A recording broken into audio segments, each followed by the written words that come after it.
Welcome to the What Are Emotions and Can They Save Us podcast. G'day, I'm Marcus Lovett, producer and host of the documentary What Ate My Mum and Will It Eat Me? And this is the health podcast that goes beyond the environment, beyond our diet and exercise, and goes deep inside to explore the effect emotions have on our health.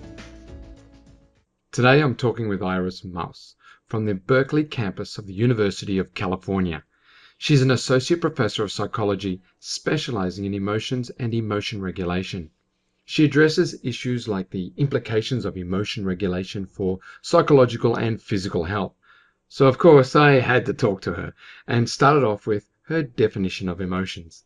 I would define emotions as a relatively brief state that people get into in response to situational challenges, meaningful situations that involve, in some way, shape, or form, a subjective experience, some behavior, and a physiological response as well. Are emotions in our brain? Are they throughout our body? So emotions are sort of unique mental states in that they are whole body responses. So they're not just, so in other words, the mental state of an emotion doesn't just involve an in-brain computation, if you will, but it involves the perception of bodily states. So in that sense, I guess my definition would be very much Jamesian, or I agree with William James in that. I don't agree with his sequencing, right? That the bodily response comes first and then the experience of the emotion.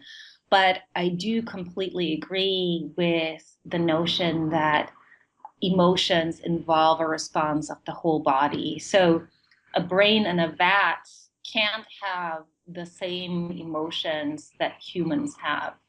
Why do we have them? Those are big questions. Big open-ended questions, so you keep talking. Right. Well,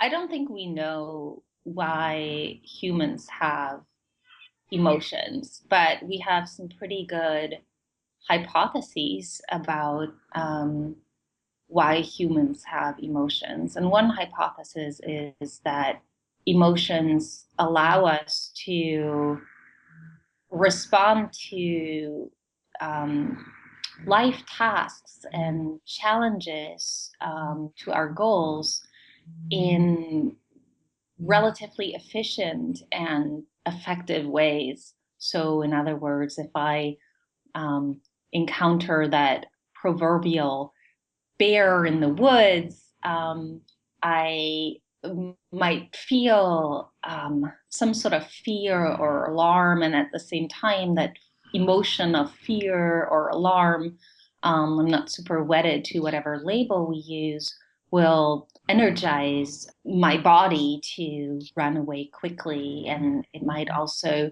lead to some behavior that signals to conspecifics that there's some danger around. And it might also have a valence that will teach me, if you will, to avoid that part of the woods later on. So there's some function to emotions, but of course it's really hard to prove that that's the case, right? So I really also get the criticism of those accounts that they sort of make for really great just so stories, but it's pretty difficult to find conclusive evidence for them. And it's even harder because we have so many counterexamples, right, where emotions are incredibly dysfunctional. So that's the case in mood disorders, right? In depression, there's an abundance or too much negative emotion. And in mania, there's too much positive emotion and so forth. And so you have all of these examples where emotions are really dysfunctional, and those seem to fly in the face of this notion that emotions are functional. At that time when emotions are dysfunctional, could that possibly be because it's an unhealthy set of emotions? Right. So like emotions are there to serve us, but then when we don't have a healthy set of them, they're dysfunctional. But I guess the question then becomes what makes them dysfunctional sometimes and functional other times, right? And so that's a good hypothesis, though, that could reconcile these two competing observations or seemingly competing observations, where you could say, well, emotions are good unless you have them in the wrong context and in the wrong degree. And so I think that's a pretty good reconciliation of those competing observations, but still, it then has still a bit of the flavor of that now you can explain every single instance, right? Where emotions are functional until they're not. Describe an emotionally healthy person. An emotionally healthy person would be one who experiences a wide range of emotions, who experiences emotions generally in the appropriate context, and who experiences moderate amounts of emotion. So, not too little, not too much, just the right degree. And Even too much of a good thing, as you were part of a publication on dark side of happiness.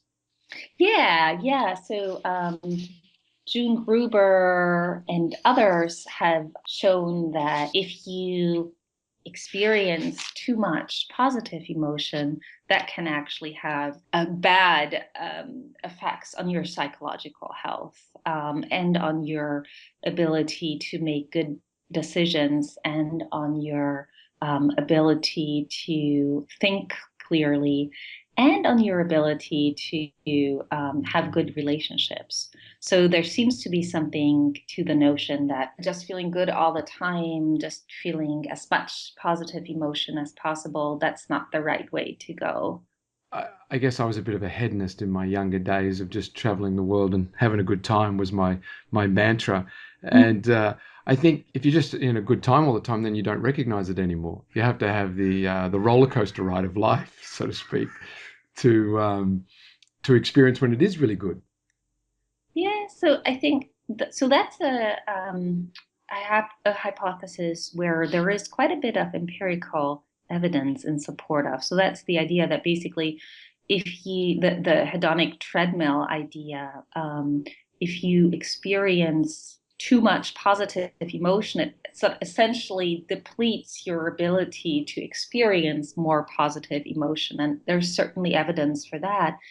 And the suggestion then is that if you want to feel more positive emotions, you need to find novel and diverse ways of inducing it. So, if you say, in your case, kept traveling all the time, that might deplete your ability to really appreciate the positive sides of that. But so the assumption here is still that you want to experience as much positive emotion as possible. And I think that June Gruber's research would challenge that. So her research suggests that even if you could create circumstances that allow you to experience a lot of positive emotions all the time, that would still not be the smartest thing to do because an overabundance of positive emotions might simply not be healthy. So, above and beyond many people not being able to experience such a high degree of positive emotions because of that hedonic treadmill effect, we may also not want to. Yeah, like I think of the great artists of our time always had a range of emotions. Or actually, maybe they were just depressed all the time. Maybe that's what you need for creativity. If you have dysfunctional emotions, does it affect your physical health? Hmm. It's a complicated question. And I think that, though, if pressed to just give a single word answer to that broad question, I would say yes. Again, it's a question of degree, though. So obviously, and I realize that's not what you were proposing, but it just want to be really clear. If you just have one dysfunctional emotion, that's not going to have an effect on your health. So it becomes a question of degree. If you have a lot of dysfunctional emotions for a very long time, the evidence looks pretty strong that that has a effect on your physical health. The one really interesting question around this is how this happens. And there are multiple and actually really diverse pathways by which emotions have these negative effects on health. And some of them are really quite obvious and mundane. So, for example, somebody who has a tendency to be angry, they might not have a good relationship with their primary care physician. That might lead them to simply get worse health care. And that might then lead them to have worse health outcomes to the degree that it could even shorten people's lives. So there are these sort of behavioral pathways by which emotions, or so-called behavioral pathways by which emotions can lead to worse health. Then there's a second pathway that people sometimes find more interesting or more intriguing. I don't know exactly why, but that's sort of these physiological pathways via the mind-body unity or mind-body connection, whereby, say, instances of anger may lead to certain physiological responses that might trigger a cascade of neurobiological effects that can in turn lead to worse health. So, for example, that might lead to atherosclerosis, which down the line may lead to worse cardiovascular functioning and even earlier death. So I think that it's pretty safe to say that emotions have an effect on physical health, but there are a lot of questions around precisely via which mechanisms emotions have these effects, and at what point emotions sort of reach a point where they are pathological in the physical health sense. Like, it's funny they talk about, like, if you have anger and a constant anger, it's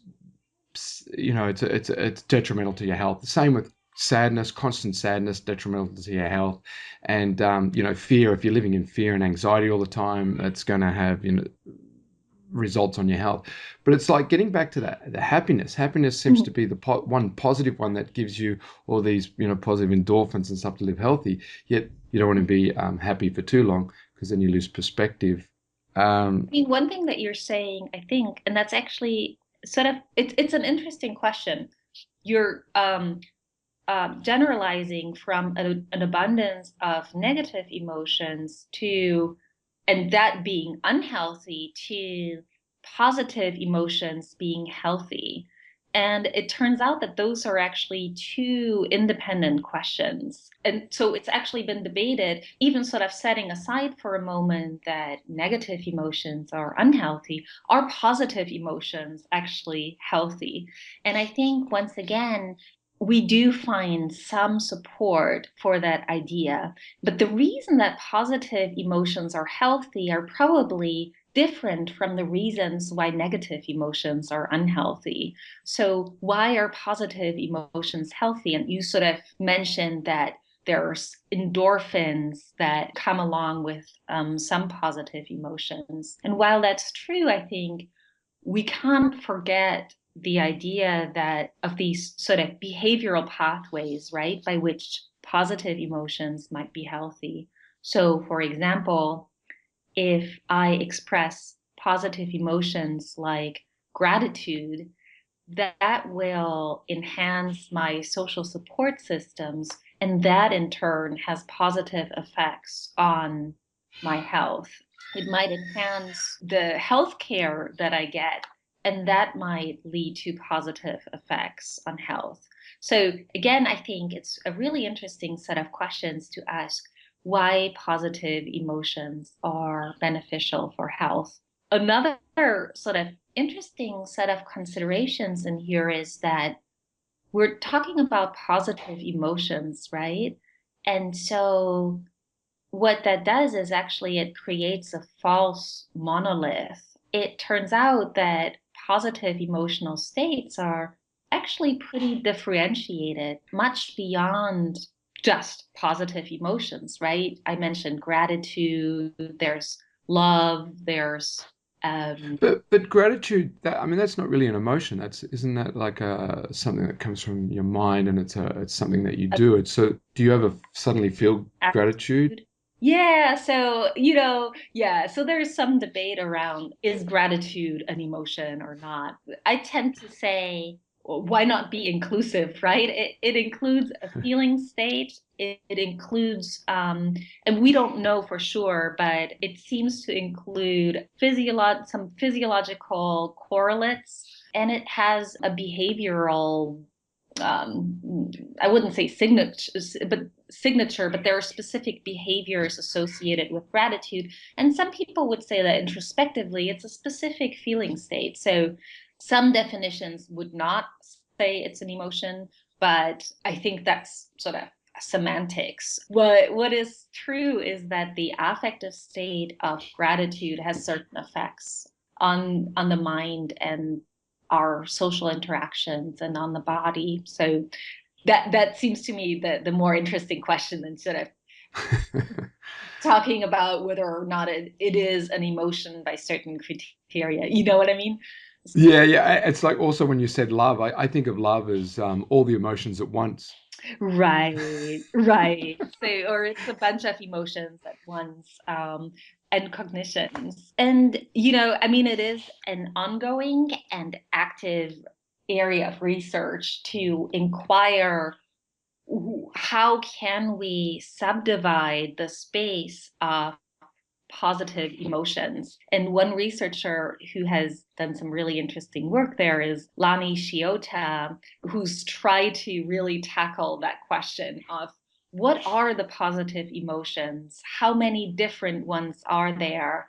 So that we can then ask what are different positive emotions effects on well-being and health. She includes amusement, joy, awe or elevation, love or affection in both its more passionate and its more nurturing forms. I think that might be it. So that's her list of positive emotions for which she shows specific physiological correlates and behavioral signatures. Because of your work, you must be very conscious of your own emotions. Do you like view yourself when you're going through emotions at home or out on the street uh, as like a third party? I hope not.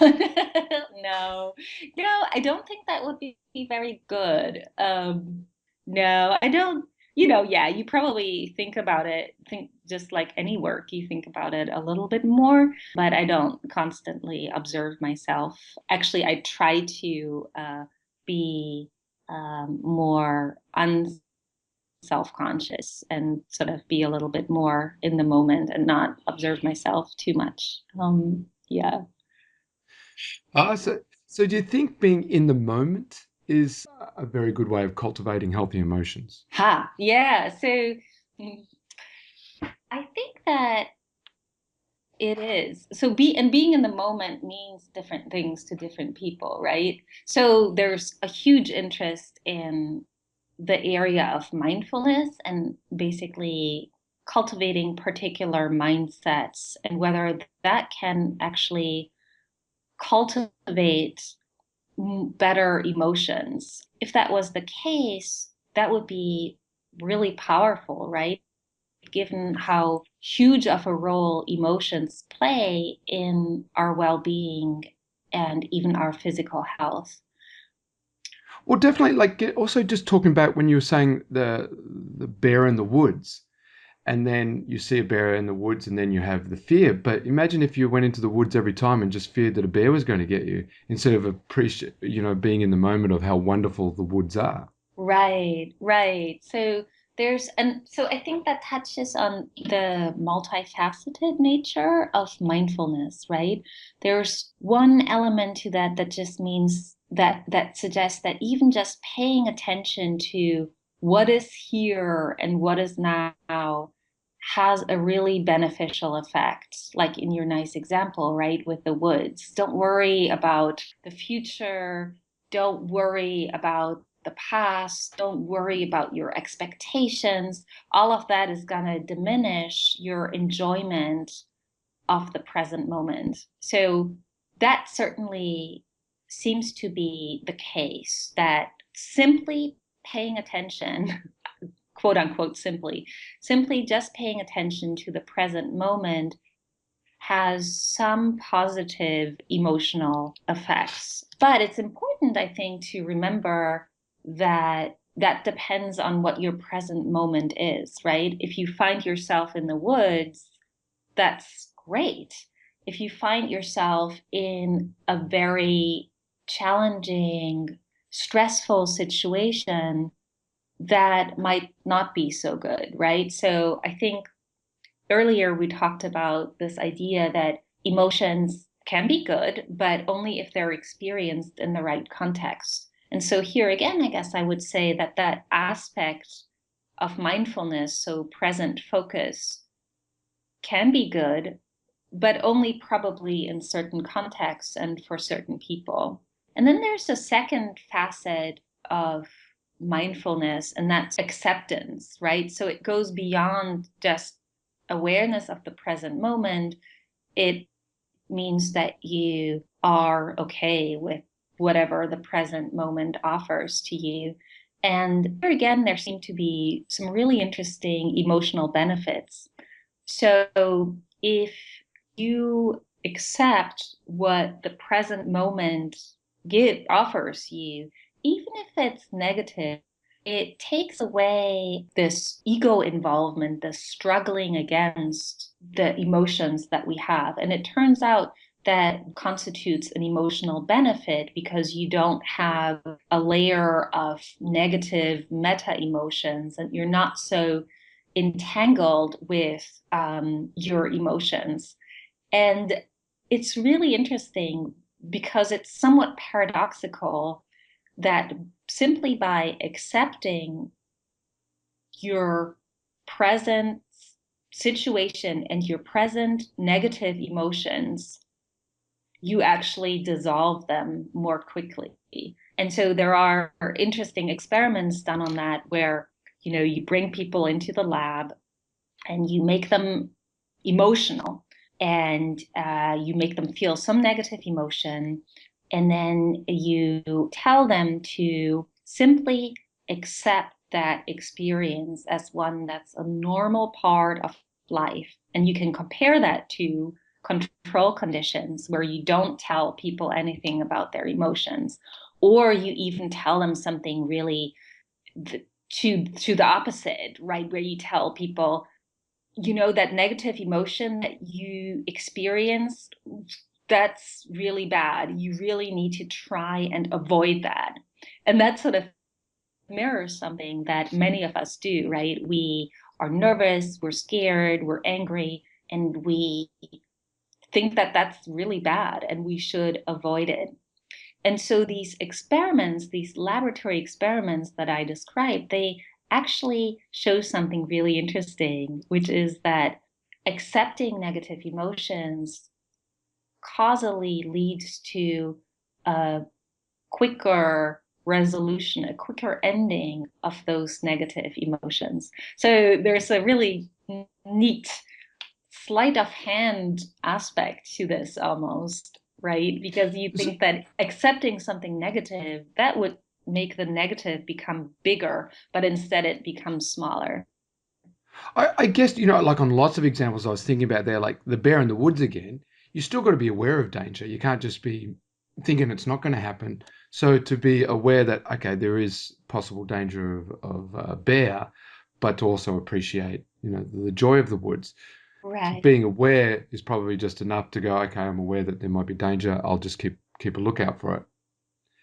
But also with food and how people are emotionally eaters. if you don't recognize that you're eating because of the emotional stress with it, like you're feeling stressed and you feel what you rewarded, so you get the, a biggest dessert you can, big bowl of ice cream. Right. Uh, and but you're not recognizing that you're eating it because you're feeling down, and you're not eating it because you're really hungry.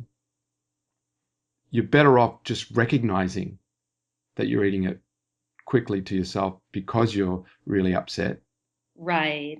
And not, I think, and also not judging that emotion. I think that's also really important, not to lay on top of it guilt and shame, but to accept that that's all right to eat the ice cream. And once you are aware of it and accept it, I think it's then easier to change it.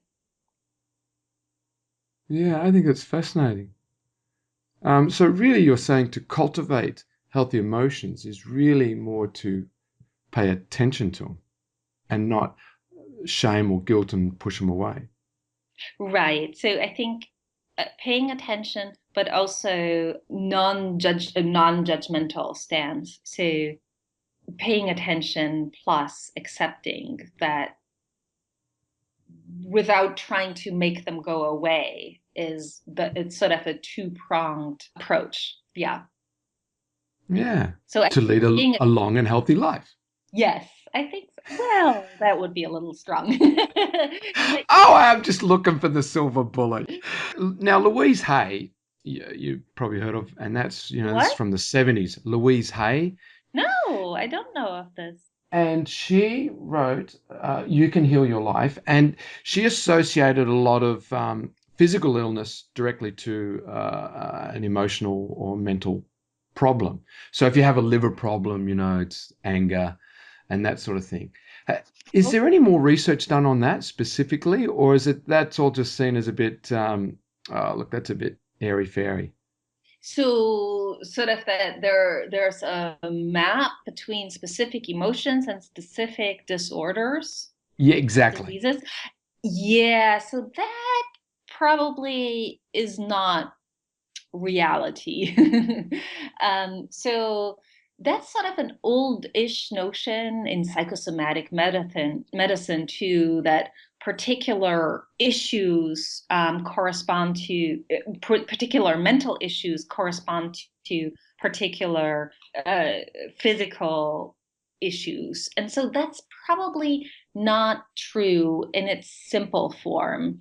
So there's a tiny little bit of, or let me step back for one moment and just say that a lot of the effects of emotions seem to be relatively general. So you can imagine that, say, if a negative emotion like anger messes with the relationship with your healthcare provider, then that would have an effect not on just how you treat whatever a liver problem, but on everything you do, right? So you can imagine that then you would have pretty general effects on health.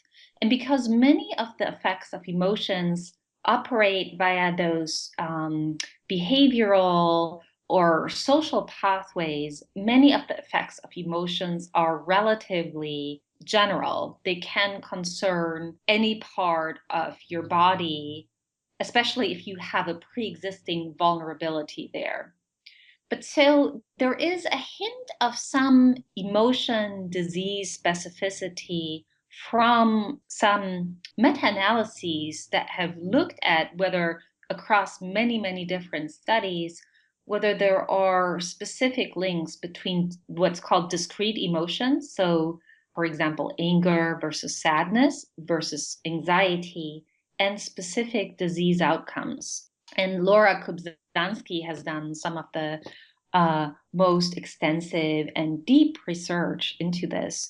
And there it seems to be the case that, for example, in looking at cardiovascular diseases, that those three discrete emotional states are linked with cardiovascular diseases in specific ways, where anxiety may play more of a role compared to anger and hostility, which in turn plays more of a role than sadness in the generation of the disorder.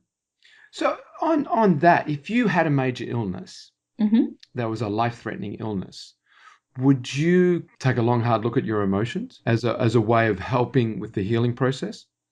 Yeah, so I think it's really important to the little phrase that you added as a way of helping with the healing process is a really important one. Because I think oftentimes people sort of take the first part of your question, would you take a hard look at your emotions, almost like as a blaming thing, like a Yes. hard look at your emotions to figure out why you got this disease. And I'm saying that only half joking. I really do think that in our culture, there's a little bit of an implicit understanding that if it's the case that emotions are involved in health and disease, then yeah, people who get sick, they sort of brought it on themselves in a way because they didn't think positively enough. I think that's very, very important not to sort of implicitly blame anybody, because truly the effects of emotions on disease are fairly small. So if I got cancer, A, I would try not to blame myself for getting cancer. B, I would not take a look at my emotions as a way of healing that cancer.